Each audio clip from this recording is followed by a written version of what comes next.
oh boy, oh boy, oh boy. Well, that went better than last time. Didn't it?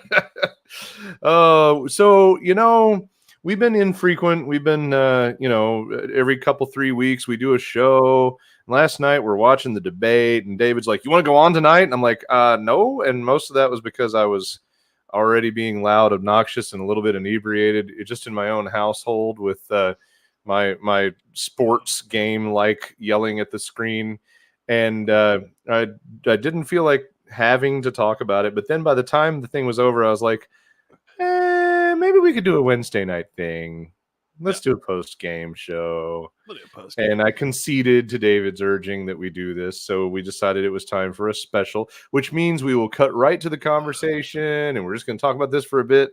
And we're going to make some brief mention of some good beers. But otherwise, it's all about a little bit of post-game play here.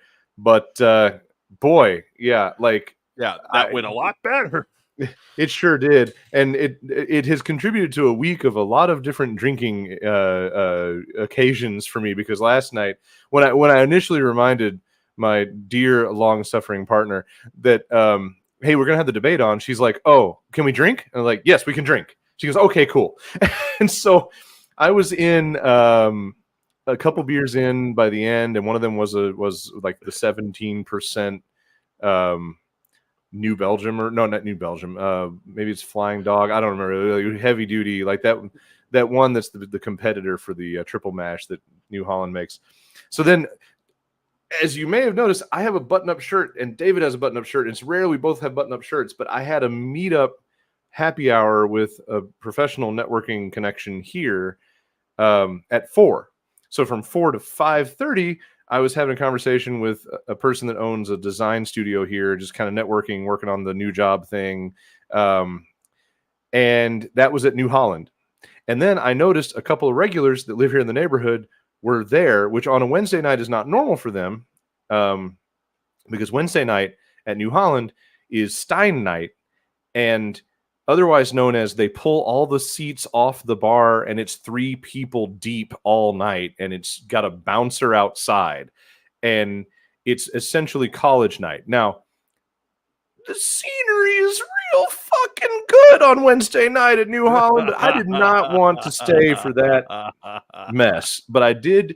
Today, they tapped this year's oatmeal cookie dragon's milk. So I noticed that and decided that would be my second beer while I chat with these regulars that I know, and hung out for a few extra minutes. And then I realized I should eat.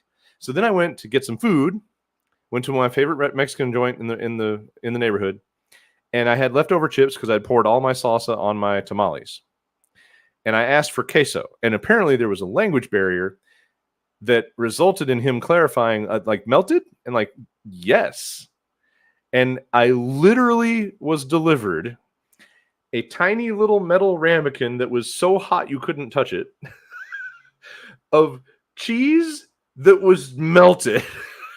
It was. I went to pour it over the chips, and it just went bloop, like a can of Ecto, like when you're playing with your Ecto toys back in the 80s. What did this guy literally just get off the boat? What? Literally melted cheese. That was, I don't know what happened. I thought I was going to get just like, just a runny standard dip your chips in it queso. Instead, it was a wad of greasy, melty, glorious, delicious, excellent cheese that became a process of little grilled cheese chip sandwiches for the last few minutes. I ate all of it. I shouldn't have, and I did, but I didn't drink there because I knew we'd be drinking tonight. Also, Brian is here. Hello, Brian. Good to see you. So tonight we are drinking a little along with the discussion. Clarification: next time, if they're confused, be like queso blanco. Queso blanco, the white cheese. Give me the white cheese. But that might have just been the cold, like crumbly stuff. I'm not really sure how that would. No, they know what queso blanco means. So yeah, I had to turn that up real quick. Yeah, I barely got home in time to get prepped for the show with David, and anyway, it's fine. We're here now, and this is going to be a lot of fun. We are doing a couple of beers while we chat no big beer reviews, but I'm doing a Founders KBS chocolate cherry, which did you recently have this one? Yeah, I did. Okay. Because I remember you talking about It's- the cherry wasn't very pronounced.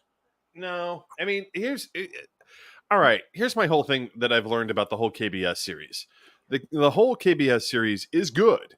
It's Uh-huh. good, but the besides the breakfast stout, which is notable for like, oh god, you put all the maple syrup in this shit. God damn. It's the OG, you know. Yeah. And besides that, like the maple syrup one, they all kind of. I mean, there's not a whole bunch of difference between them one to the other. That's fair. That's fair. So just to clarify, once I do get to it, because I started out with another beer before him, because I've got to catch up. So I have Apparently. this Barrique Hospils That's to a cool down. can. I like the simplicity Right? there. It's very and actually you can't see, it's actually striped. It's not just gold. It's gold. It's gold striped. It's really, really neat. tiny stripes. Okay. Well, we will be sipping on that stuff while we chit chat, but we're going to dive straight into it. If you're new to this is not the norm. We're going to go straight into one topic. Normally we beat around the bush for a minute, but we just want to relish. Normally we have a list of topics, and really today we're just going to do one because it's just one thing. I've got to work tomorrow. Yeah. So that being said, welcome to Brewing Controversy. I'm Lucas. This is David, and let's talk about that debate. So holy shit. Okay. So first of all, it's so nice to be back to debates with some fight. It's been since Obama that we had any inkling of a Democrat in a debate who would actually give some fight to a Republican. Now, primaries notwithstanding, because there've been some barbs exchanged, but generally speaking, everything with Biden was already snoozy even before he started to wander off the reservation mentally. He never had to really fight because Trump had shit so much of the bed.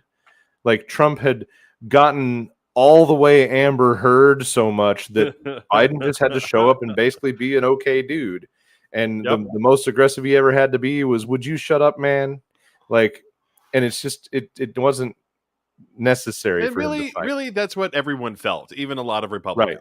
Right. I think now a lot of Republicans, like, there's this whole sense amongst many of those same Republicans of, was Trump that bad? I don't remember.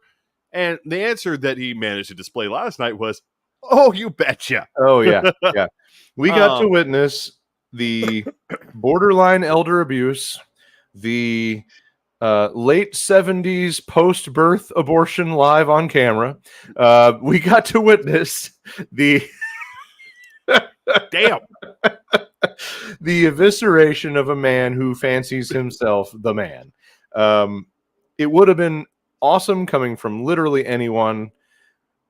Coming from a woman, even better. Coming from a woman of color, thrice as good, my friends. I think the only man that could have made that as much fun to watch would be maybe if, like, we resurrected the brief spunkiness that was occasionally displayed by Dennis Kucinich, and it would only have been entertaining because a 4-foot little munchkin coming after the giant of Donald Trump would be funny to watch. But no, if we could have put Rokana up there, there you go. Yeah, that would have been ugly. That would have been. I would argue if we had put Rokana up there, it would have been even uglier. But the only problem is, we're not. Rokana's going to have to wait for a while. Yeah, right. We got Albie here. Oh, who just escaped from the dog park listening to fellow fur parents tell me immigrants are eating pets. Oh my God. Anyway, we will get to that. We will talk about them all. So I'm thinking, thank God for vodka. Yes.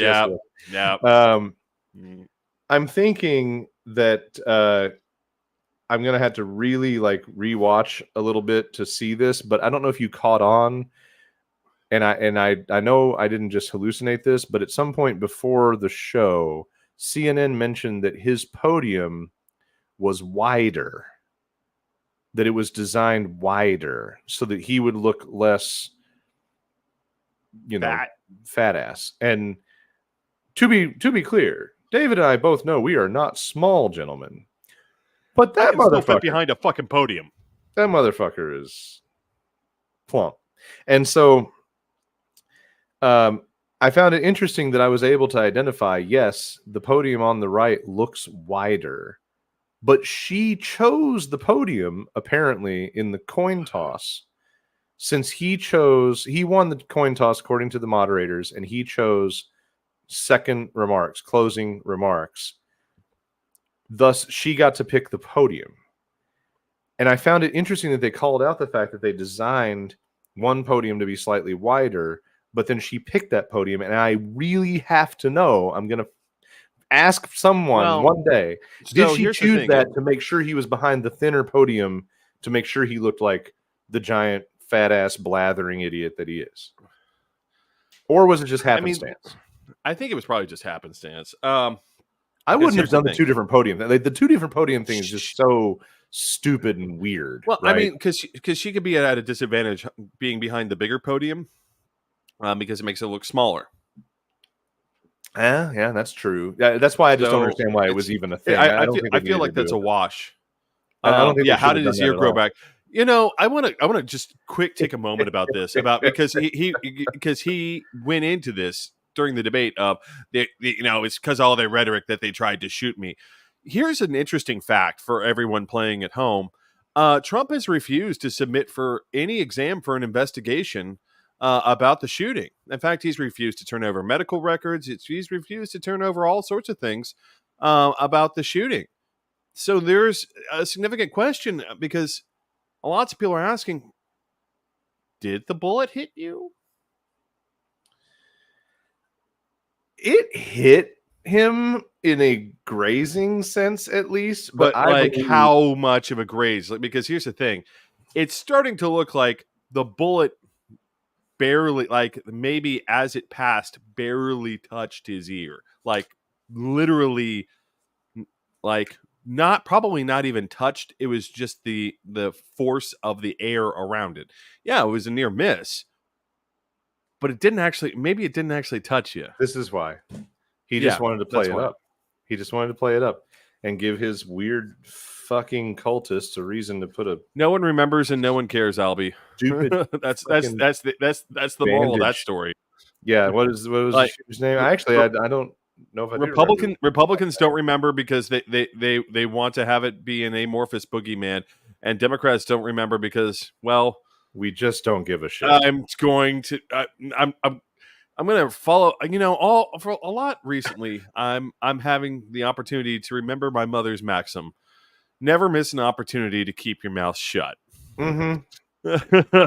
Yes, we are all following the unfortunate rule that people seem to have decided was the case, where no one's allowed to lament the aim. So anyway, this thing was a lot of fun to watch. I admit I came in a little nervous. I wasn't 100% sure because, for those that have not heard this story 1,000 times, David was an OG Kamala supporter. He came after me about it. He's like, no, dude, you need to fucking check her out. She's great. And then it all went to shit. Her campaign just basically, it folded like a cheap paper tent. And then we spent some years going, what the fuck is going on? Is she just not that prevalent of a VP, or is she being pushed behind the curtain by Biden? I think we're starting to see that your theories about Biden holding her back probably hold a lot of water.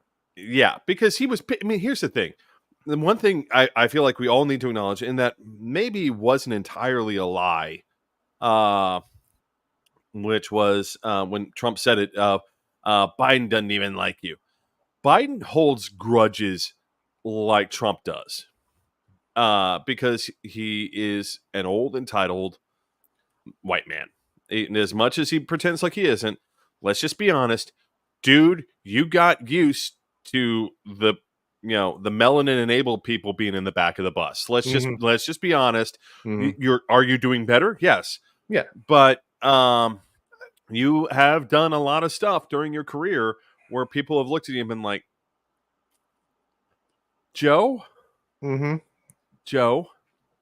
Um, I so I I feel think like when Harris hit him in the primaries, when she came after right him, in the primaries. and the thing is that the reason Biden took it extra personal is because he thought Harris was actually on his side Yeah. secretly. Yeah. Like he imagined that, well, Harris and I have been such good friends. Surely, oh wait, nope. She brought a crowbar. She's gonna use it.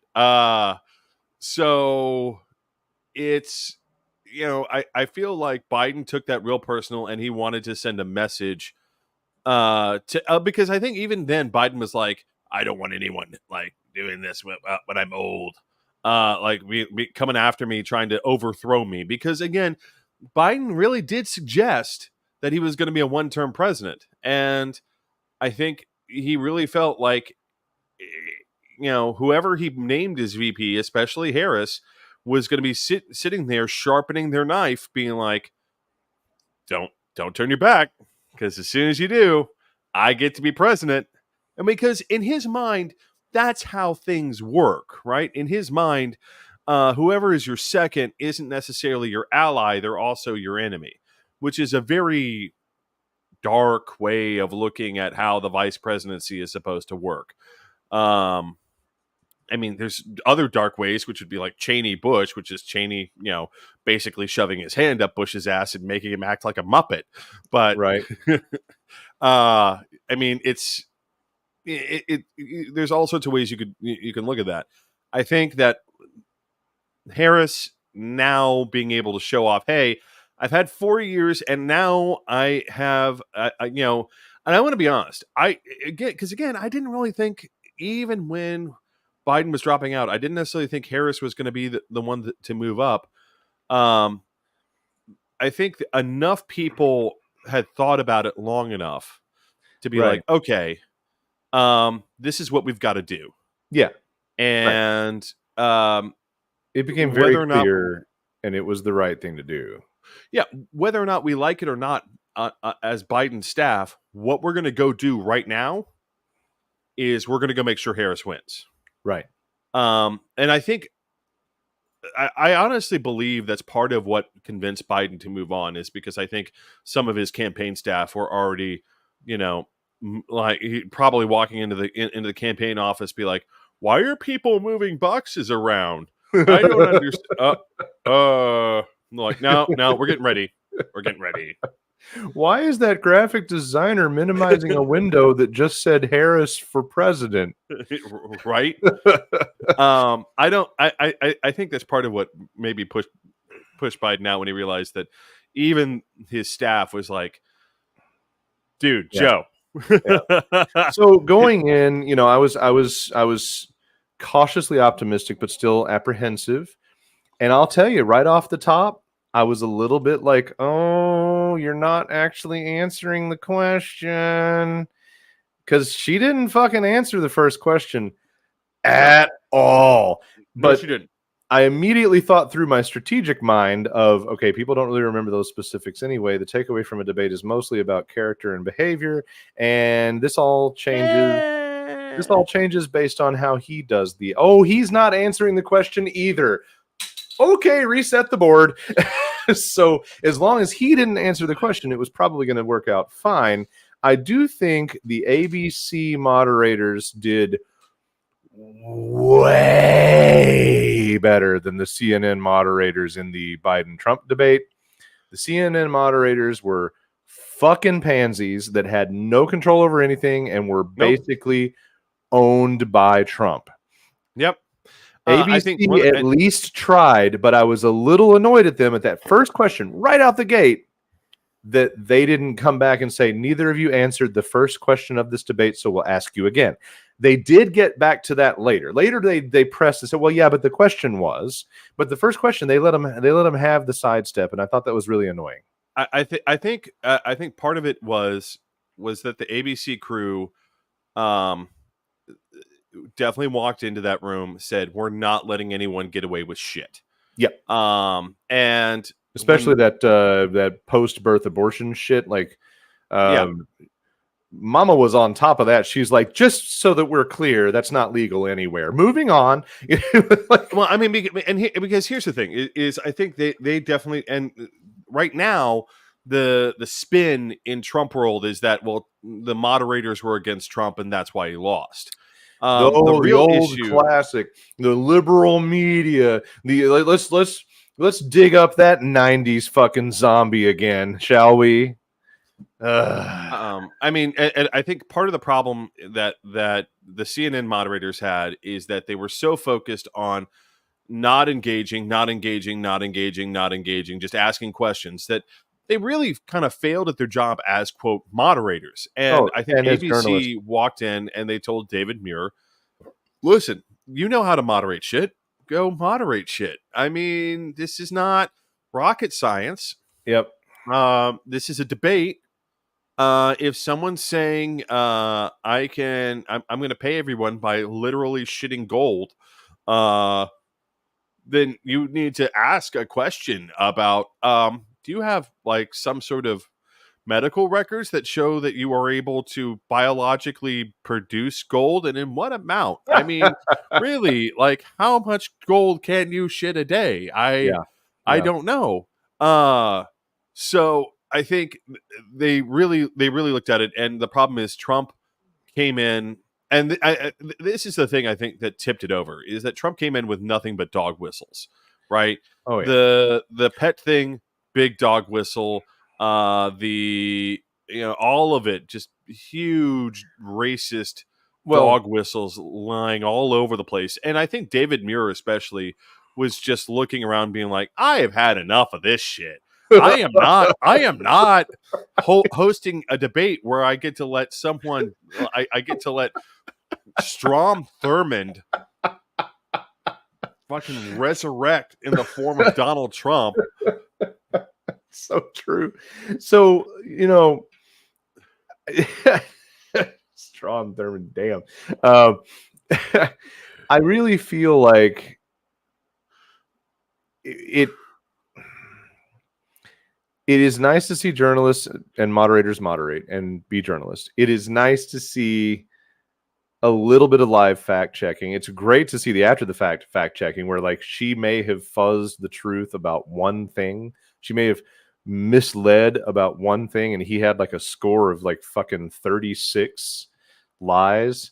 The one thing that I took away from the news about the prep, my main news source on a daily basis is NPR. I have a routine. I wake up, I go get my shower, I throw the phone on the shelf and put on Up First. Well, actually, my NPR app knows what to play because of my habits. So I get that national news hit. I get the Michigan radio, or now it's just Michigan Public, the Michigan Public news hit, and then I get the Up First hit. And that's about the right content and the right focus, and I get everything I need to know going into the day.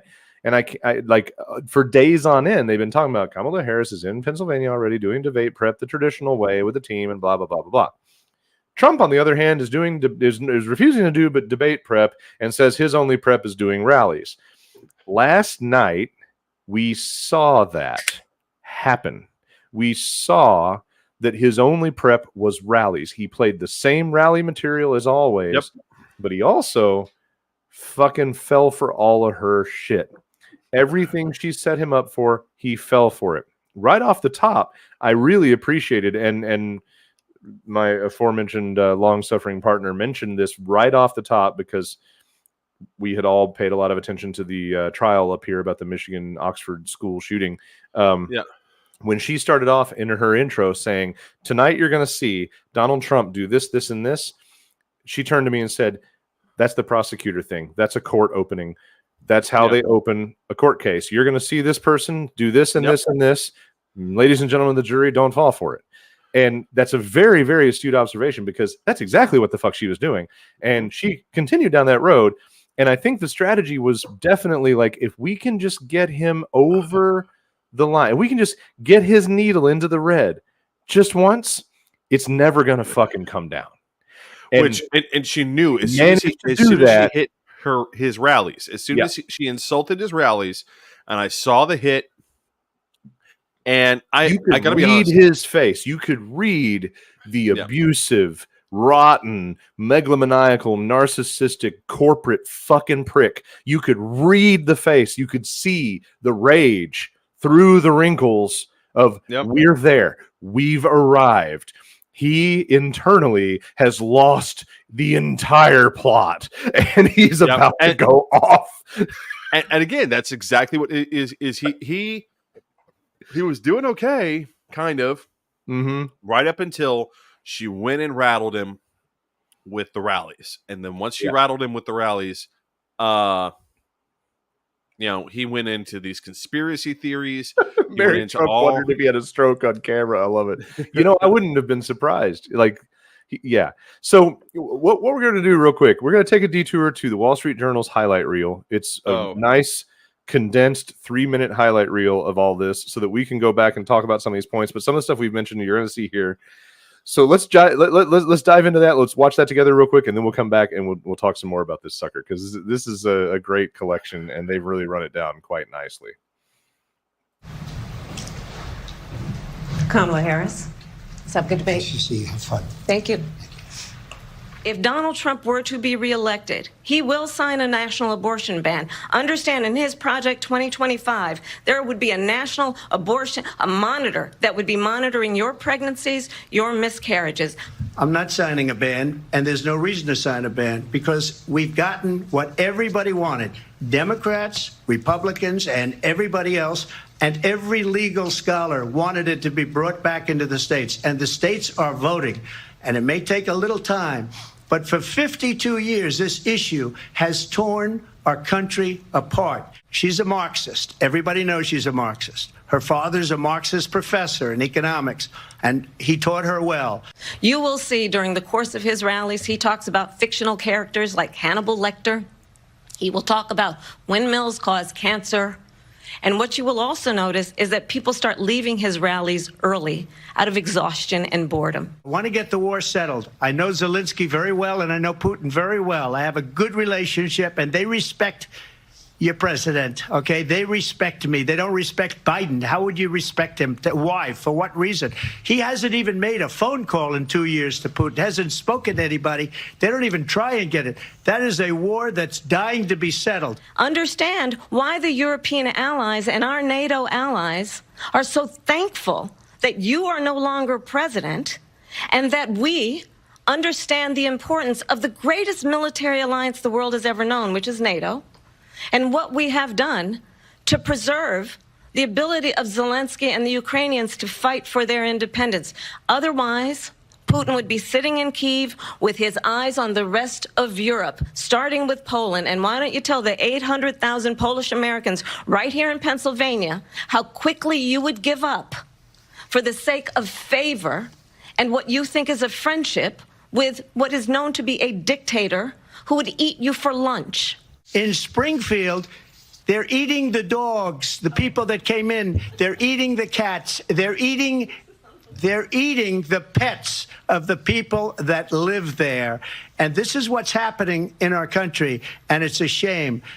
I just want to clarify here. You bring up Springfield, Ohio, and ABC News did reach out to the city manager there. He told us there have been no credible reports of specific claims of pets being harmed, injured, or abused by individuals within the immigrant community. Well, I've seen people on television. Let me just say here, this is the people on television say my dog was taken and used for food. So maybe he said that, and maybe that's a good thing to say for a city manager. I'm not taking this from but television. The people I'm on taking it from television the city saying manager. their dog was eaten by the people that went there. Again, the Springfield city manager says there's no evidence of that.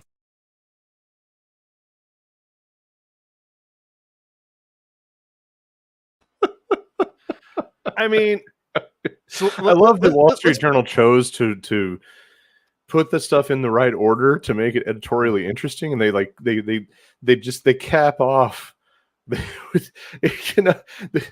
coup d'etat of the pet thing. Like, so, that happened way earlier in the debate, but they decided that should be the closer clip.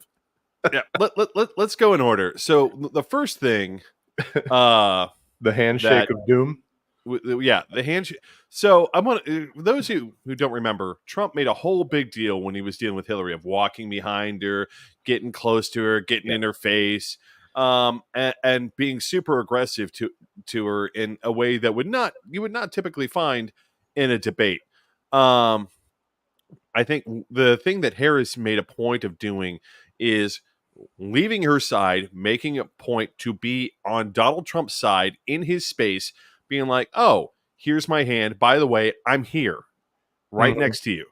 How you doing?" And for all of Trump's bluster, we need to acknowledge Trump is a frail old fat man. Mhm.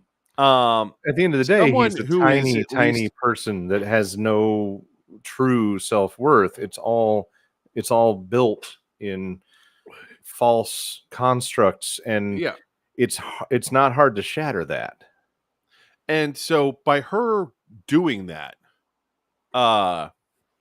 she really set Trump on the back foot from the start, which was a smart move. And I think if Trump has been talking about how he wants another crack at this, and some people have been saying, no, you don't. And Trump has been like, oh, very insistent of, I without those moderators, I can beat her.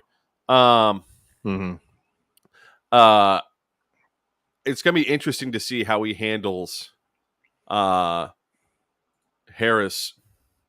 because Harris is going to try and do it again. Harris will walk up to him and try and dominate the moment by being in his space, by turning his own tactic against him, and being like, well, and it's a generalized, like it's a general domination tactic in any setting. The social, physical language of that, if you're the person that crosses beyond the 50 percentile of the room's space to shake the hand, you are the dominant personality or the person in control in the room. This is real fundamental fucking psychological interaction in America stuff. In America, yeah. To be clear, it's the reason we grab the elbow with a handshake in a lot of politics. It's the reason they cup the hands in business and politics. There's so many. Oh no, my dominating favorite signals. I do it every time. Whenever I shake someone's hand. Do you know this trick? So when you shake someone's hand, you make sure your index finger rests on their wrist. On their pulse. Okay. I do that every time. I do it by habit now. But because the thing is, the cupping the hands they're looking for, the grabbing the elbow they're looking for. Mm-hmm. They're not expecting you to be like, I've got you right here. Got you. That's funny. I also, Albie earlier mentioned Saturday Night Live is going to be lit. It's actually 2 weeks from now. It's the 28th is the season premiere. And yeah, you're right. It's going to be fucking amazing. I actually made a quip on Facebook last night. Maya Rudolph's net worth every second of the debate is just ticking up and up and up and up. Oh boy. So yeah, the handshake from hell definitely was an early domination. He was not prepared for that. Like you could tell that he wasn't even close. No, he was not at ready all. For it. He was trying to make like straight for the podium, and he couldn't even get to the podium before she crossed all of those thresholds and stuck out a hand. And this is the first time they've met.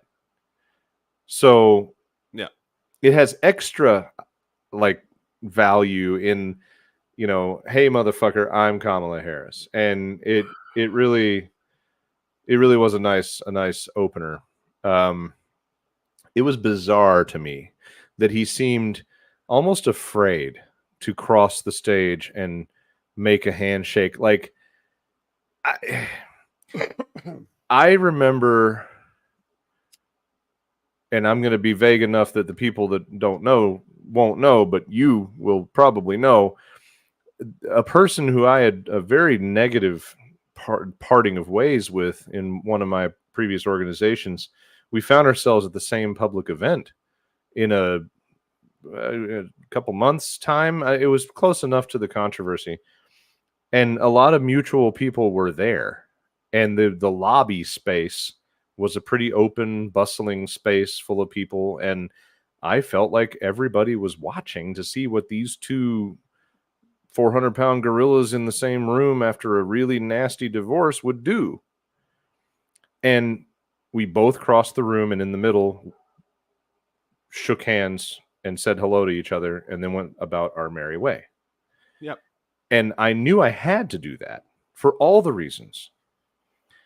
It blows my mind that this boob, this walking tit of a man, didn't even muster that. He didn't go in front of his own podium. He went behind it. He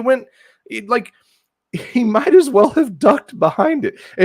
If they can't get Alec Baldwin for lots of reasons for Saturday Night Live, I hope the dude that's been doing Trump does like a fucking tactical roll behind the podium and then like looks up, because that's what it felt like he was trying to do. I just got to make it to the podium. I just got to get to the podium and hide. That's all I have to. Oh God, here comes the black woman. And it was just beautiful. Well, speaking of hiding, you heard about what happened as soon.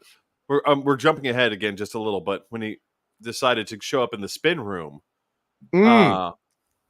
showing up in the spin room alone is a huge difference at all. Like, they don't do that. Candidates don't do that unless they know that they've got shit to deal with. They don't go to the spin room. But one of the Central Park Five was waiting there to greet him. Oh, I didn't know about that part. Oh yeah. Councilman Yusuf was there to say hello. Oopsie. I'm glad. Oh, it got better. Trump tried to play it off because he literally just kind of stood there and said, "Hi." And Trump tried to play it off the other way. He was like, "Oh, but he actually supports me." And he literally turned to the cameras and said, "No, I don't." I'm gonna have to go find footage of this. This sounds amazing. Yeah. So yeah, the pet thing, they saved that for the end of the Wall Street Journal clips, but it was pretty early on. Because the thing is, we can cap off with the pet thing. I think we need to. True. We all right. So we've talked about how she rattled him with the debate size thing. I think the other thing that she did that was really smart was she kept on forcing him to say things that he knew that he should know by now weren't popular. And I have to say, especially with the abortion debate, she came out with a very clear, concise, hey, da da da da da da da da, and she made Trump dance like a marionette about abortion. She made him her bitch concerning that topic. That was just, I mean, it's already her strongest topic in this campaign. I mean, she's already been the surrogate for this long concerning the topic of abortion. But the way she came at his ass, and then the whole bleeding out in the parking lot thing, I was just like, oh, God damn. Okay. We came with a beating stick today. All right. Thank you. And the somebody mentioned in the body language and the communication comparison in one of the things I was watching or listening to, she did a lot of turning toward him and a lot of you.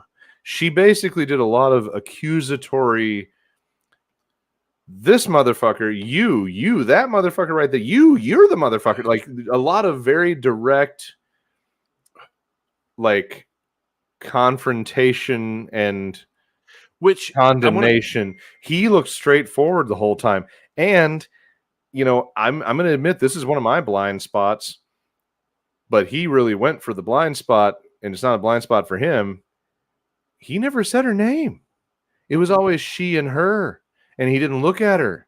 And the that subliminal communication going on there is not playing well. And I gotta say, like, typically they always say, like, you turning towards your opponent in a debate or negotiation is not good because it makes it look like they're drawing you in. But she made it look like instead of drawing her in, she was attacking. She was launching the attack against him. And Made it his look like she response- had sent a child to the corner to think about what they had done and then was continuing to admonish the ass. That's what it looked like. I mean, and it was that's beautiful. that's the difference. Is how she turned that on its head, which is he's trying to play this game of not looking at her, being like, you don't exist, you don't, which is supposed to be, especially in business, that's supposed to be a power move. Like that's one of the things they teach you in business negotiation is not looking at the other person. In a certain context can be a power move. Other times it can appear weak. If you have someone else talking for you and you're sitting back and being like, no, that seems like a power move. The problem is Trump, he was trying to talk past Harris and not and pretend like she wasn't there. And the problem was that that's not how a debate works, right? You're going to have to talk to the other person. And especially when he started going off the rails, because Harris had now gotten all the way under his skin, that seemed cowardly, is that the fact that he wasn't talking to Harris directly. And when he started trying to talk to Harris directly, it didn't really land. And I think that I think he'd probably been coached at least a little that you're not very good at attacks. You're good at throwing feces like the orange shit gibbon you are. But you aren't actually good at landing smart attacks. He's like, and he's like Buddy in the snowball fight in Elf, except it's poop. Yeah. And it's just made up poop. It's just fucking invented poop at any given time. But the one wonderful part of this, since he had no playbook of anything, policy, I mean, what was it? The concept of a plan. Well, He had nothing real substance, no real substance to talk about. So he played his rally playbook, and the glorious part of that, dude, is there are people that don't see that. There are people that don't know. And the fact that in a nationally televised debate, he brought his rally stump into the debate, gave people that have otherwise ignored his bullshit or not gotten in those weeds, it gave them a front row seat for that. And I've really had to come to terms with that. I think I don't remember if we've talked about it on the show, but a good friend of mine here locally, we rode our bikes down. Oh yeah, you rally. Mentioned it. Yeah, I remember this. And we were looking at the merchandise, and he's holding shit up and looking at me like, and I'm like, yeah. And he's like, it's really like this? I'm like, yeah, it's really fucking like this. And so there are people that are perfectly intelligent, reasonable people that haven't been in those weeds. And now his ass has done his fucking rally stump right there in the debate for everybody to see. I want to mention this because this has always pissed me off about the Democrats. Trump was the one they who won't stand up and mention all the deaths on Trump's watch in retort. Yeah. Trump signed the fucking treaty with the Taliban. And the fact that Harris went and finally a Democrat went and held his feet to the fire and said, you negotiated with terrorists. Taliban. And you try and she didn't let him off the hook on it. And I think that was actually kind of the two things that I think on national security and foreign policy that were really damning was he never said he wanted Ukraine to win the war, which I think weirded a lot of people out. And I think the other thing was he never excused being like trying to invite the Taliban to Camp David.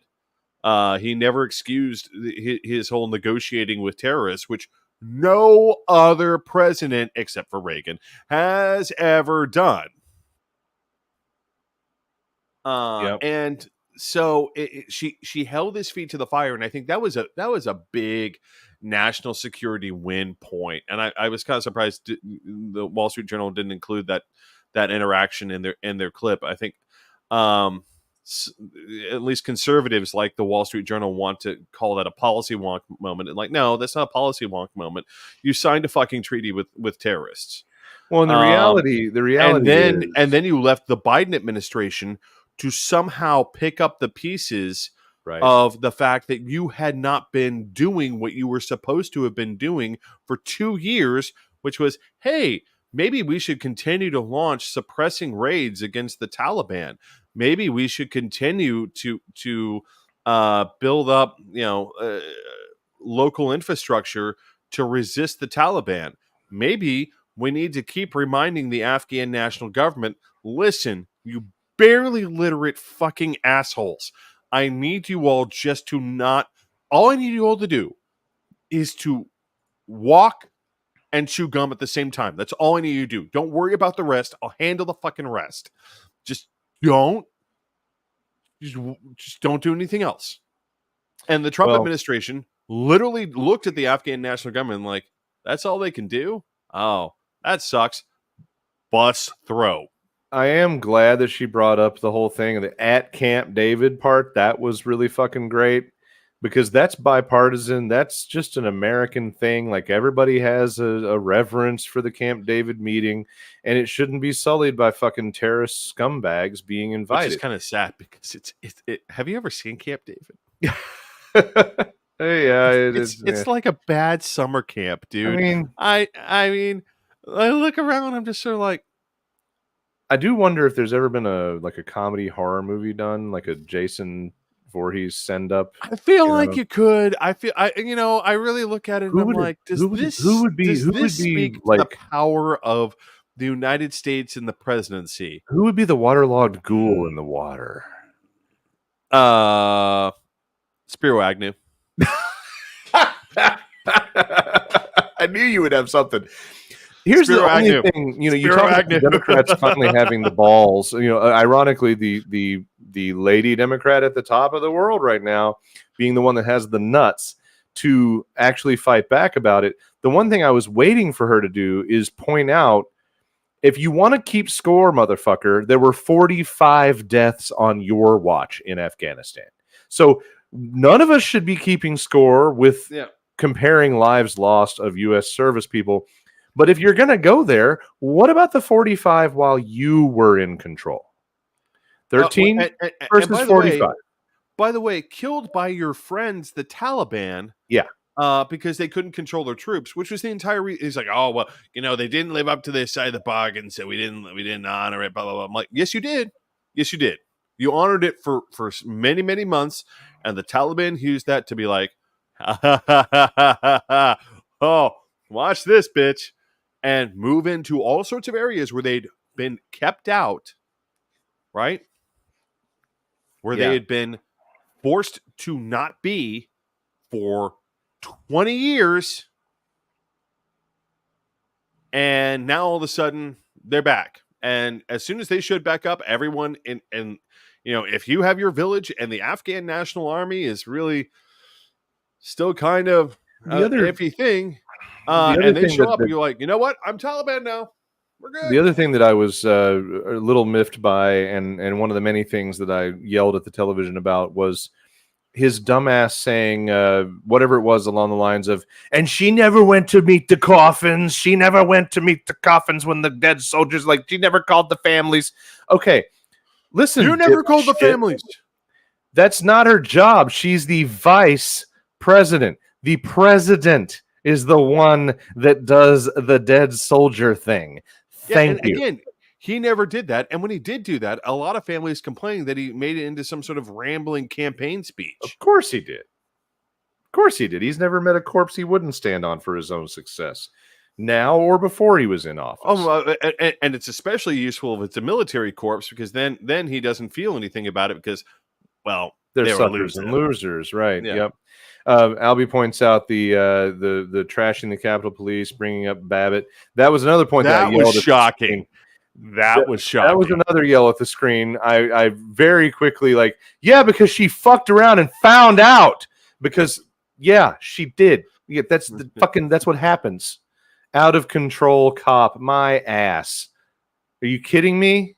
It's about very fucking peaceful. time. They were very and Harris shooting back, being like, there are dead Capitol Police officers. Right. It's about fucking time that a misbehaving white person actually had the consequences of their action in suicide by cop. It's about fucking time in this country that happened. Let's not give her the credit that was suicide by cop. That was her and her friends trying to go kill another a cop. Fair point. Thinking that they had a right to do it because they were white. Yep. And then that cop going, I'm not dying. This was a really nice turn, though. I was there. Instead of flinging my sandwich at the wall in the White House, I was there.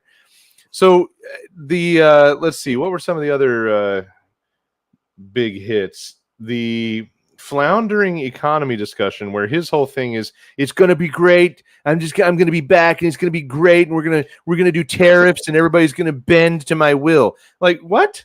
And the fact that he plays dumb, he's supposed to be this big businessman. We literally all know that costs are passed on to the consumer at every possible juncture. Yep. And it was presented multiple times, and he didn't even bother to try to find a way to explain it away. He just also, there's a key problem. We are, at least in terms of value of goods, we're a net importer. In terms of amount of goods, in terms of the actual volume of stuff, it's a lot closer. We're still barely a net importer, but this is the thing that always baffles me about middle America voting for Trump, especially when he says, "Oh yeah, we're going to do tariffs. We're going to do tariffs." I'm like, pudding, you, old McDonald, come here. I know you really hate gay people, and I know you're really concerned about blacks, and goddamn, you're really concerned about the fact that if your Mexicans start thinking they're people, they might get uppity.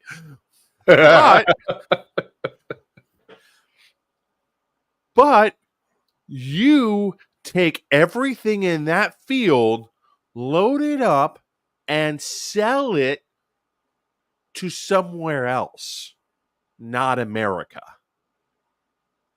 All that stuff, all those fields, you run your combine over it, listening to your happy Jason Aldean about hanging black people song and doing your thing. And then you've got to load it into a truck, and it has to go someplace where they're supposed to buy your crop. What's going to happen when they say you raise tariffs on us, therefore we aren't going to buy your crop for the same price? What happens to you then, old McDonald? Right. Tell me. Never mind the fact that most of these customers have alternatives. Well, I mean, and the thing, and that's one of the reasons why Trump is actually kind of excited about the war in Ukraine, is because the main alternative to the U.S. for the past 20 some odd years has been Ukraine. And so what Trump is trying to hint at is his deal somehow is that Russia's going to take over Ukraine, and they're going to stop the grain shipments, and then it will somehow he's going to use that and maybe try and parlay that into better conditions for farmer. I don't know, because I don't think he actually thinks that far ahead. I think in reality, of course, Putin would turn around and be like, "Oh no, I'm going to sell grain all over the place." He would have to understand how anything fucking works to even begin to crack that. It's his whole premise with either of these foreign policy war issues, whether it's Ukraine or Gaza, his whole premise is that everybody likes him better and would be afraid of him and not do anything iffy, except that he would side wholeheartedly with the bully. Whoever has the advantage in the power dynamic is the person that he would back. So he would side with Putin. He wouldn't send weapons to Ukraine. He would allow He already Ukraine proved that. The Republicans to be already proved eaten alive. that they have no interest in supporting the alliance. They have every interest in licking Putin's boot. And and you know what the sad thing is? It isn't even a national security thing. And you realize why they want to lick Putin's boot. It's the same reason that Viktor Orban shows up. He's the president of Hungary, which has nothing to offer the U.S. I love that he keeps praising the motherfucker. He keeps coming back to it. He's Yeah, like, I have leaders that love me, like this piece of shit that literally everyone on the planet hates. The reason they like these guys is because they're violent, awful people who suppress their own populations. This fucking rat bastard that needs to be shanked or shot in the fucking face at the earliest possible convenience by any number of his fellow statesmen or citizens, the guy that we could do without, he's going to praise that leader. That right there might have won her Pennsylvania, because I will say this. Oh, yeah. The Polish Lithuania Ukraine connection. The Polish community in Pennsylvania is, and I've met Poles who fled the Soviet Union, who fled World War II, and got out, somehow got out ahead of the complete Soviet lockdown of Poland, and came to the U.S. These are not progressive people, right? They are dyed-in-the-wool conservative Catholics. They are, they anything smacking of sexuality or any sort of irreligious behavior will, cause them to sneer or turn up the, like, I don't want to deal with that. If there's one thing that's going to turn a diehard conservative Polish Catholic into a flaming liberal, it's this. Oh, by the way, we're going to help Russia. Oh, fuck that shit. Fuck all that shit. Yep. I will wear the tutu myself. I will put on all the G-strings. I don't give a shit. All the G-strings. I don't. I will go find all the gayest of the gayest people and kiss them on the fucking mouth. I don't give a shit, because fuck Russia. Literally, that's the only thing. Like, if there's one thing that's going to turn Poles into flaming liberals, it's Russians are our friends. Oh, the fuck they are. Well, before we pivot to the fact-checking rundown, let's jump on that pet thing. So yeah, okay. Now we're gonna get to the pet thing, because oh my god, the reason I've held off on the pet thing is it's because it's such low-hanging fruit. It really because is. So much of what Trump was trying to do, so much of that debate was dog whistle bullshit. Like you said, it's his rally, it's his stump speech, it's dog whistle stuff. Oh, by the way, did I tell you the interesting little correlation that someone found?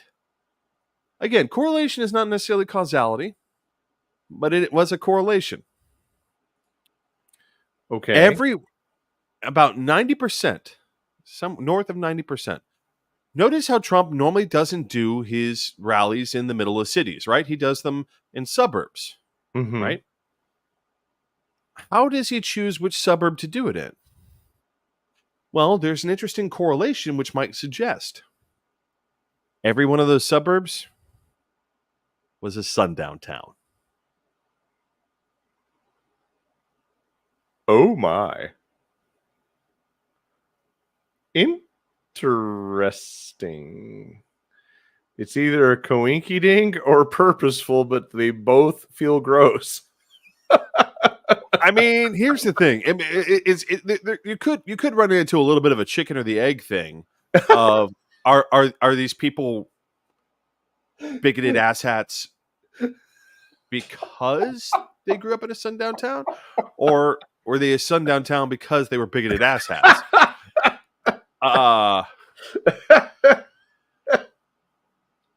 It's very true. It's but oh, Brian makes a great point. He picks out the ones where he doesn't yet owe any money. But no, that seems to be boy. a common theme of where Trump holds rallies. Is he holds like the rally in Pennsylvania used to be a sundown town.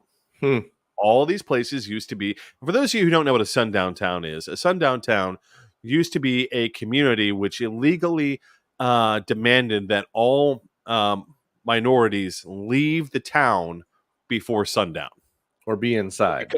They could. Well, no, not inside. They had to leave. I thought if you lived there, you just had to stay in. You couldn't live there. That was the whole point. You couldn't live there. So the whole point was you could come in and work as help, right? But you could not be in the town after dark. And if you were caught in the town after dark, then there were going to be consequences. Mm-hmm. Oh, apparently there's a little of that going around here locally, and okay. So let's talk about the pet thing. First of all, I think we all know, right? Like, I'm a late Gen X, so obviously I have plenty of exposure to all of the multitude of humor lines that are no longer considered socially acceptable. This is how barren my beer fridge is now. I'm down to this. Me. Well, at least, you used to tell me that you didn't keep beer at home because you didn't want to drink at home. So I guess we're getting back to your safety. The only reason I keep beer at home is to drink for the show, okay? So, in the hierarchy of racially insensitive jokes, I don't know if it fucking explodes on me. I don't know if I'm right about this, but like, to me, the occasional tee-hee among the right people that wouldn't think you were just being a racist about, you go to a Chinese restaurant or something and like, oh, man, this is the best tasting sweet and sour cat I've ever had. Like, you could kind of still sort of somewhat make that joke and, kind of. It was like the lowest offense rung. But this is still a racist trope. And it's a weird spin. Like it's kind of funny because of all the aforementioned off-color humor in my background. My first short circuit on this was he's applying the pet being eaten thing to Haitians. I thought that was Asians. That was my first reaction. Like, this dude can't even get his racist jokes straight. Then you don't know the history. Well, and you can inform me, but I want to point out this for anybody that's not really sure. This is kind of along the lines of making watermelon jokes about black folks. It's in that vein of like, you're not really supposed to do that shit in mixed company, especially. It's not necessarily cool, and it's kind of built on a bunch of racist shit. And he just fucking marched right at like Kool-Aid Man right through that wall. And apparently there's a background of it with the Haitian. So the background with Haitians is which ironically has nothing to do with Haitians. It actually had to do with people from the Dominican Republic. I almost said that out loud to finish your sentence because I thought that's what you were about to say. It actually had to do with people from the Dominican Republic, and so Santa Maria is a syncretic religion, which takes pieces of Catholicism and mixes it with traditional West African, practices. One of the big deals in Santa Maria, however, is that you have to make animal sacrifice.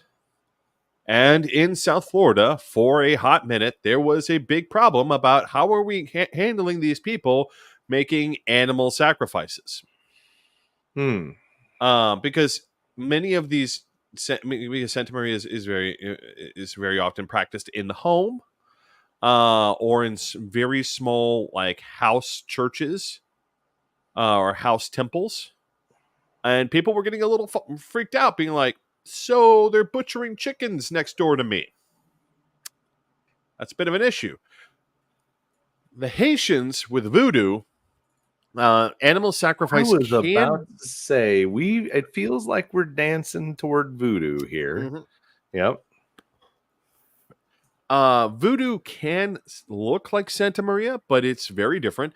Animal sacrifice is not as common in most of the versions of voodoo that are practiced, mostly because that implies that you have a chicken to fucking just get rid of. It's Haiti, ladies and gentlemen. No. So people are looking, being like, "Oh, they're like those other people, and they're black. They're obviously sacrificing some sort of animal." And so it became a trope in South Florida about Haitians taking pets or animals, being like to Okay. sacrifice, which again is not a common practice in the way most Haitians practice voodoo. Even if most Haitians did straight practice voodoo, which is that's not how voodoo works most of the time. Right. Voodoo is, again, voodoo, how it's practiced in the Western Hemisphere is a lot like hoodoo, which is, by the way, another syncretic religion, which is that it very often is practiced in combination with Catholicism. So you'll be a Catholic, and then you'll go and to the voodoo temple and speak to a priestess about something else, right? Like, oh, we go to church, but so I mean, we don't have a lot of people who are walking around like this whole thing was like, oh, the Haitians are sacrificing animals, and of course, in voodoo, animal sacrifice can be a thing, but it's not often a thing. Santa Maria, it's very essential to their religion of the animal sacrifice, which ironically is done by paler people. So, it's like, I don't know. I feel like to reasonable people that are not part of the Trump cult, it's automatically silly. It's automatically just laughably racist stupidity. Yeah, and the thing is, it started with Haitians as racist stupidity. Yeah, and he brought it up in a debate. Like, it was almost unbelievable, except it's him. And it's kind of amusing when you juxtapose it against J.D. Vance's childless cat ladies dig. And that kind of brings us full circle to the recent, like the immediate post-debate development of Taylor Swift. Now, I find it interesting, and I don't remember when J.D. Vance said the childless cat lady thing. It was not actually during the campaign. It's an older comment. Let me see if I can find that. But his main problem is that he's refused to disavow it. It's 2021. His main problem is that he's refused to disavow it, is his issue. So here's the funny thing, and like I think we all kind of knew that Taylor Swift would eventually get on the train, right? Did we? I think we all kind of knew. I think we did. What's your alternative? She just wouldn't do anything? I was going to say, like, because here's the thing. Artists, one way or another, are usually punished in some way for picking a political side. Ask Gary Sinise, right? But my man, I mean, let's be honest. You need to do some Taylor research because.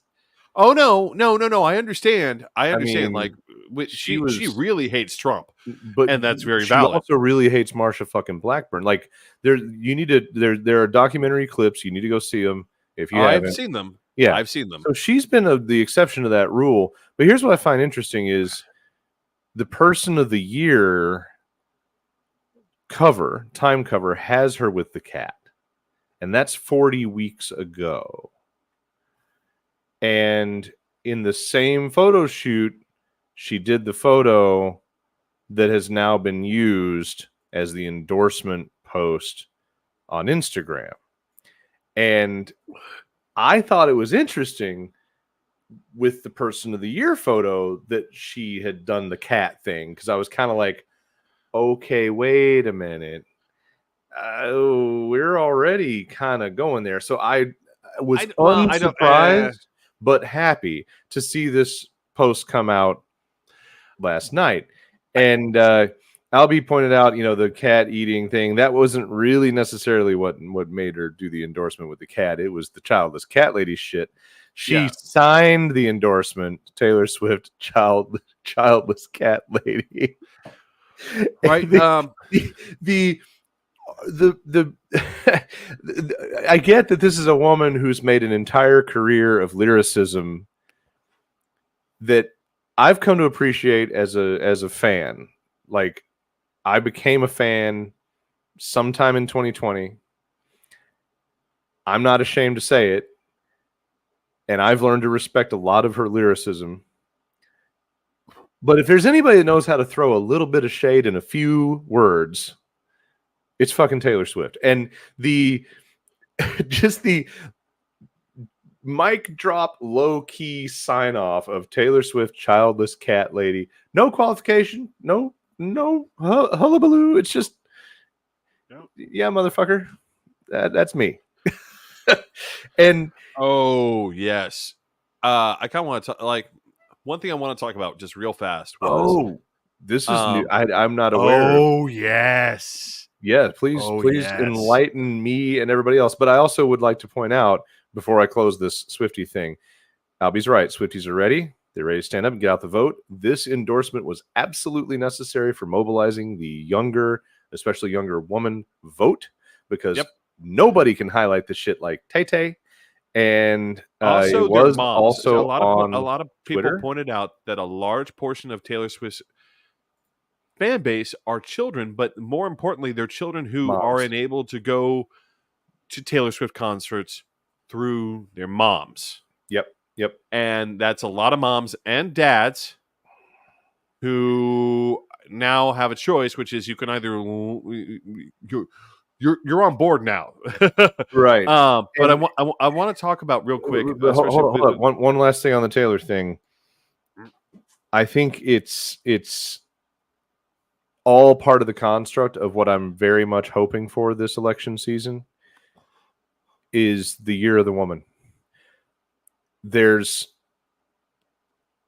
a noisy, angry, seething rage. And I mean, you and me, we got rage. We got rage. We're mutually offended. You probably more than me because you worked there. We're mutually offended by the insurrectionist set. We're mutually offended by the behaviors that we see, that we understand, and we see them being used the way they are. Me seeing somebody like Trump doing things that I understand from a narcissistic point of view, but he's using them for the dark side. There's all these layers of rage that, me and you, two overweight white dudes, can choose to talk about, right? But I'm really holding out for hell hath no fury like pissed off mamas. I mean, and I am so interested in this year going down in the history books as the year that moms said, fuck you. We are not taking it anymore. And I really, really want my dreams to come true in places like Tennessee and have angry moms win some fucking seats in the House. It's going to be tight because one of the problems I'm going to address that, and then I'm going to say one other thing. Yeah. So women are normally far more judgmental of other women, and the polling right now is showing that. And for as many angry moms are out there, there's a lot going. Oh, her. Look at that bitch eating her crackers. it's true. Guys will look at each other and be like, "Well, that guy's an asshole. Move on."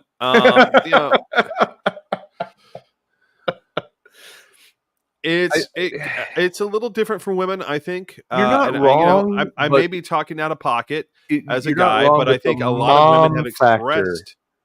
It's the mom factor that I think is the factor. And then, Albie makes a great point. Black and Latino women have a 30% increase in new registered voters because of Kamala. So it is still anybody's game in a lot of ways, and this is still an underdog race. But I just, there are so many little warm, giddy Democrat dreams where this blows out on a lot of levels. Now back to the other thing I keep Yeah. on wanting to bring up, Go which for it. is especially because we brought up JD Vance, and I think one of the things that may do in Trump this election is when he took JD Vance and he literally set him up on the sidewalk, broke his legs, and threw him all the way under the bus on national television. That was incredible. That was incredible.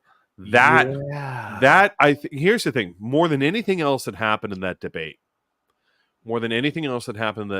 I have a suspicion that may be the thing that really does him in. And the reason why is this. Trump's alliance with evangelicals has always been tenuous of we see you as a means to an end. The fact that Trump looked at his vice president and said, "Well, I don't know what the fuck that guy's doing. And I don't agree with it." Yep, that was bad, and that was epically bad. For those that missed it, I'll use the MSNBC article as a way to review it. The trouble began when NBC News' Lindsay Davis asked Donald Trump whether he would veto a national abortion ban if it got to his desk during a possible second term. Former president largely dodged the question, saying he wouldn't have to veto such a measure. So Davis tried again, reminding the GOP nominee that his running mate just last month told NBC News that Trump would, in fact, veto a federal abortion ban. And at that point, Trump replied, "Well, I didn't discuss it with JD in all fairness, and I don't mind if he has a certain view, but I think he was speaking for me, but I really didn't. We don't have to discuss it." The fact that he took his running mate and literally fed him feet first into a wood chipper on national television was incredible. The motherfucker hanging big time. Left him hanging naked as a jaybird and just no cohesion whatsoever, which is not surprising. They're both just off making shit up as they go. I mean, there is no cohesion. The only attraction between the two is that they're both narcissists who got into this because they felt rejected somehow. Trump was rejected by proper New York. As Kamala said, 81 million voters. Fired by 81. That was brilliant to use his fired shit against him.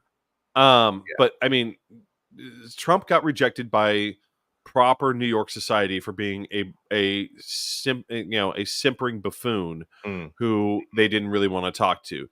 JD Vance had his book, and he again when he was talking on his tour, he was a liberal. He was all for all these people, and the thing I keep on pointing to people like, where was the turning point for JD Vance?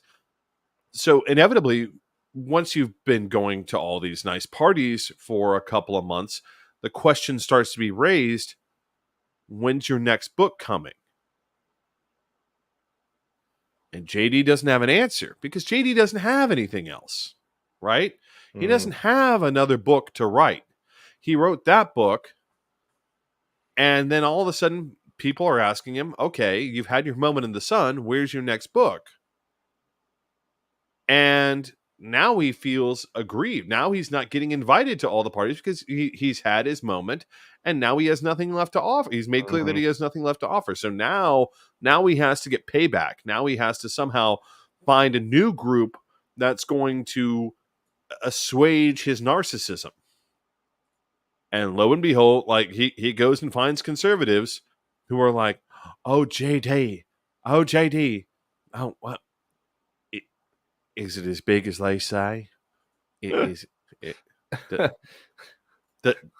d- does it really look like an aardvark's trunk? I have never seen an aardvark, and so therefore I have no idea what that looks like. Right.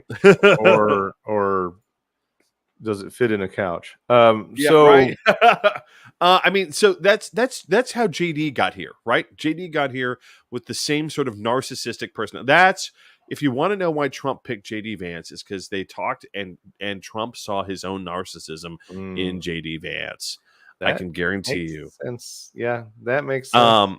So that was incredible. Now we kind of need to move on to like I think we need to go on to the post debate. Well, let's talk thing, about the which fact was- check piece real quick. The fact check. Yeah. Yeah, that that's was- really the post debate at this point. There are plenty. You don't have to look far to find all the fact checks, but just cribbing real quick from some NPR highlights. Trump saying it had no inflation, then virtually no inflation. I had no inflation, virtually no inflation. They had the highest inflation. Inflation was at a 4-decade high of 9.1% in 2022, according to the Consumer Price Index. While inflation has fallen to 2.9% as of July, prices, particularly food prices, are still higher than many Americans would like. Other countries have also faced high inflation in the wake of the pandemic.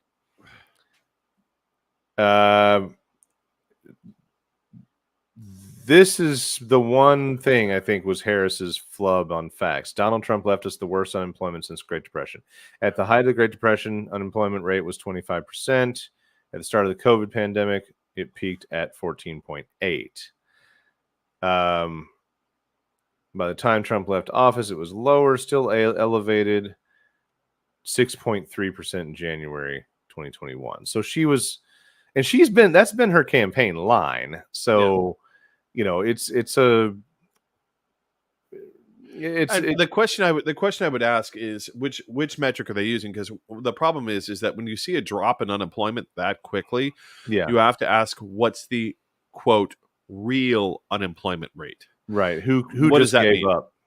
Yeah, what does that mean? So for those who aren't familiar with how the unemployment rate is calculated, the unemployment rate is calculated by number of people who have reported to an unemployment office and are looking for employment. Mm-hmm. Right? I want to be clear. Technically, according to that statistic, I've never been counted in the unemployment statistic, whether I've quit or been fired, because I've only applied to the unemployment office once. So one time I was counted as unemployed for about 2 months, because I did apply to the unemployment office, be like, hey, I got fired without cause, so I would like my check, please. And I never got one. Fuck you, Tennessee Department of Labor. Yeah. After I waited an entire day on the phone, literally an entire day, to try and get that sweet, delicious check. The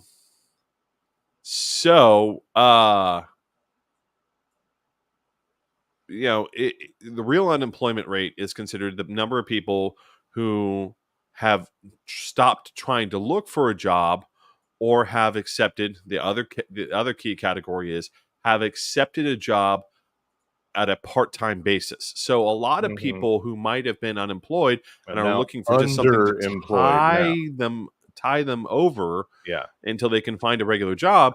A lot of them will be like, oh, I'll pick up a job as a cashier. I'll pick up a job as a day laborer. I'll do something underemployed to in the meantime to keep me employed. And all of a sudden you drop off the employment roll. Right.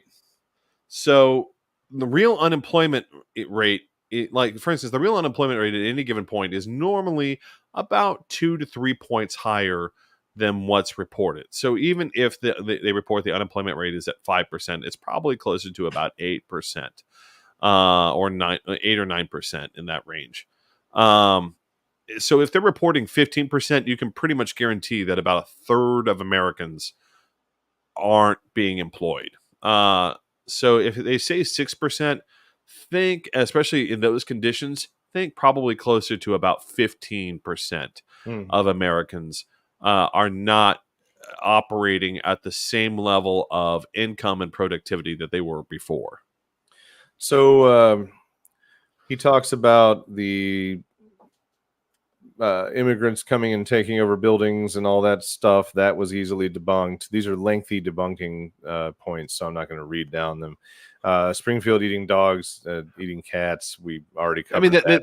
they did that. The Been debunked. infanticide one that he keeps on repeating is just it's so shocking. And the thing is, you go to rallies and you hear his supporters repeat it, Yeah, and you're like, "What universe are you fucking living in?" literally not legal anywhere. A lot of these illegal immigrants, Democrats trying to get them to vote, and it's illegal for non-citizens to vote. Harris was the border czar. There's no such thing as a border czar. Abortion, you could do abortions as a 7th month, 8th month, 9th month, probably after birth. And of course, the anchor and moderator actually They didn't one. let him get away from that. They didn't let him have that. And the thing is, they were right to not do that. And that was one of the points that, again, where the Trump people keep on trying to say, well, I was debating against 3 people. I'm like, no, you were spouting absolute bullshit about things that don't happen. And he's trying to quote, I want to be very clear. Do late-term abortions happen? Yes, they do. Has a late-term abortion ever been carried out on a living, viable fetus? No, it is Right. not. Ever. Never in the United States has a doctor gone in and said, you know what? I get it. You don't really want this pregnancy. It's fine. I know it's the month 7, month 8, but we'll just go ahead and abort. No doctor anywhere has done that. That's not that does not happen. What they are doing is what's called a DNR or a DCR. I forget what the acronym stands for, but basically they're removing a either unviable or dead fetus from a woman's body, Right. which is, by the way, a ridiculously traumatic procedure for the woman. Because they do have to induce labor forcibly to get the body to try and expel as much of the dead fetus, at that point, dead baby. It is a dead baby. Mm-hmm. At DNC, there we go. Thank you, Albie. DNC is the correct term. They have to get the woman's body to expel as much of that dead child as possible. And by the way, you don't get to this point in your pregnancy and suddenly realize you don't want a baby and them say, oh, okay, you can have an abortion. That doesn't happen. The only time that this happens is when it's not a viable pregnancy. The problem with what conservatives have done is they've said, well, it has a heartbeat. Lots of things can have a heartbeat and still not actually be alive. I feel like, for instance, Brazil had to go through this entire traumatic procedure when they had the outbreak of the Zika virus. Mm-hmm. And for those of you who don't remember, a few years ago, Brazil had an outbreak of a virus where if pregnant women were infected by the Zika virus, it was carried by mosquitoes. Basically, what happened is no brain developed in the infant. No brain. Oh, It has a heartbeat. a perfectly all the viable things. Trump voter. And at the time, all throughout Brazil, they were having problems about we are having to do an immense number of late-term abortions because it has no brain. Yeah. But in America, they would tell you that because it has a heartbeat, you have to carry it to term and go through the whole process of showing up at the delivery room and giving birth. Yep. Because it just furthers the dehumanization. The women are just a fucking orchard to grow your fucking crotch fruit in, apparently. Anyway, do your research out there if you want to fact check more of it. There's a bunch of specifics that you can fact check. I just think it's very interesting that the untruth scale is essentially 36-1. She may have fuzzed a little bit on one, and then he had 36. But that notwithstanding, it was a beautiful, very beneficial shit show that we're all quite glad to see. Him walking out by himself into the spin room, trying to get someone to talk to him, meeting a member of the Central Park Five, and promptly finding that no one except for Newsmax thought he won the debate. Yeah. Even the GOP tried to put out a recovery moment of Trump all-time best debater. And no one's believing it. Yeah. A master debater, okay. Oh boy. Anyway, if you didn't watch it, go back and watch it. You can find the damn debate. It's worth it. For those of you that skipped it, if you were counting on us to be your summary, I'm sorry. I wish you would find better sources of news. But if you want to find a source for smart-ass commentary, you're in the right place. Yeah. This was a lot of fun to watch and even more fun to talk about. Here's hoping the momentum continues. If they do this again, he wants it. He wants it. It's going to be like those professional wrestling. Like, I want a rematch, and then they get their ass kicked just as bad as the last time. The opponent talks a bunch of shit. Yeah. It's a fun thing to see. Anyway, thank you for urging me to do this. This was a good time to talk about a wonderful experience. Thank you out there for joining in. Aloha, Brian, and watch him eat his sugared boogies on stage. Worth it. Oh my goodness. Anyway, with that, it's time, David. Time to pack it up and send them on their way. Ladies and gentlemen, thanks for joining us. We will bid you farewell with a good night. Good evening. And Good fucking luck.